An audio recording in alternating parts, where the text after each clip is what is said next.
எவ்வளவு மோசமான ஆளு, கொடுமையான ஆளு. பச்சையா பேச ஆரம்பிச்சிருவேன். என்னுடைய பதவி இருக்கிறதுனால அடக்கி வாசிக்கிறேன். திரு செங்கோட்டையன் அவர்களே, நான் எப்பேற்பட்டவனு உனக்கு தெரியாது. என்னுடைய முகம் ஒரு பக்கம் தான் பார்த்திருக்கிறேன், இன்னொரு பக்கம் பார்த்ததில்லை. எதுக்கும் துணிஞ்சுவேன், நல்லா ஞாபகம் வச்சுக்க. ஏதை பத்தி கவலைப்படாதவன்.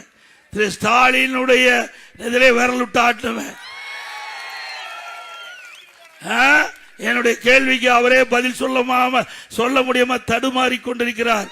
எவ்வளவு பெரிய கட்சி, இன்றைக்கு தாய் இல்லாத பிள்ளை மாதிரி நாம் இருக்கிறோம்.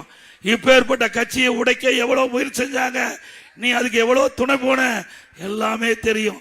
தெரிஞ்சு உன்னை நான் வச்சுக்கிட்டு தான் இருந்தேன். ஏன்னா ஆக ஒரு பண்பா இருக்கணும், ஒரு மக்களிட பண்பா இருக்கணும்.